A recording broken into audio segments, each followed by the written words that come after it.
ইচ্ছা এখন ডিইউতে অ্যাডমিশন দিব।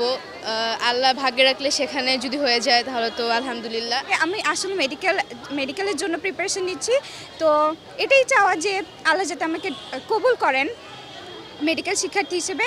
আর হচ্ছে ক্রেডিট বলতে আমি সবচাইতে বেশি ক্রেডিট দিব আমার মা বাবাকে, স্পেশালি আমার মাকে, কারণ উনি রাত জেগে জেগে আমাকে পড়িয়েছেন। মানে আমি পড়েছি, উনি পাশে বসে থেকেছেন, দেখেছে আমি কী পড়েছি। আমার মা বাবাকে ক্রেডিটটা বেশি দিব, তারপরে তো আল্লাহ তো আছে। আর মানে মা বাবা যদি চেষ্টা না করতো, আমাকে যদি ওইভাবে তারা আমাকে গার্ড না করতো, গাইড না দিত, আমি হয়তো বা এতটা করতে পারতাম না। আমার একার পক্ষে এটা সম্ভব ছিল না কখনোই। আমরা গার্ডিয়ানরা যতটুকু পারছি কষ্ট করছি, আনছি নিছি, এই তো সবচেয়ে বেশি তো টিচারদেরই কৃতজ্ঞতা। এখানে টিচাররা ভালো ইয়ে করছে, সাথে ও পরিশ্রম করছে। আমাদেরকে যা শেখানো হবে আমরা তাই শিখবো। আর আমাদেরকে যদি ভালোভাবে বেসিক স্ট্রং করে বা আমাদের হচ্ছে কি বেসটাকে যদি ওভাবে করে ক্রিয়েট না করা হয়, আমাদের শিক্ষা ব্যবস্থাকে যদি ওভাবে স্ট্রং না করা হয়, তাহলে পরীক্ষা দিয়েও আমার মনে হয় না কোনো লাভ হবে। যা রেজাল্ট করছি তাই আলহামদুলিল্লাহ, আল্লাহর কাছে শুক্রিয়া যে আমরা এত ভালো একটা রেজাল্ট করছি। হ্যাঁ, এটা মানতে হবে যে অন্যবারের তুলনায় এবারের পাশের হারটা খুবই কম আসছে।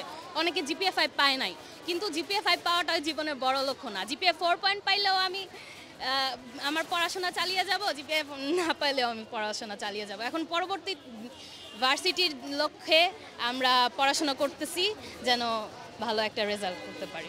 আসলে হঠাৎ করে আমাদের মানে গভর্নমেন্ট চেঞ্জ হোক, যে কারণেই হোক, আসলে আমাদের যে কোশ্চেনটা হয়েছে এটা আমরা আশাবাদী ছিলাম না। কারণ প্রত্যেক কোশ্চেনের একটা প্যাটার্ন থাকে, হঠাৎ যদি প্যাটার্ন চেঞ্জ হয়ে যায় বাচ্চাদের উপরে এটা সত্যি অনেক প্রভাব মানে পড়ছে। সবসময় অনেক বেশি নার্ভাস ছিলাম, তো আমার আম্মু আব্বু কখনোই আমাকে প্রেশার দেয়নি। তবুও নিজের থেকে একটু মনে হইতো যে না, এত কষ্ট করে ঢাকায় আসছি, তো পড়াশোনা রেজাল্ট নিয়ে অনেক টেনশনে ছিলাম। তো যাক, আলহামদুলিল্লাহ জিপিএ 5 পেয়েছি।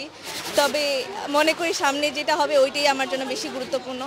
আর ভার্সিটি অ্যাডমিশন নিয়ে আমাদের সময় যেহেতু কমিয়ে দিয়েছে, আর এই এইচএসসির সময়ও আমাদের প্রশ্নটা অনেক ডিফিকাল্ট ছিল।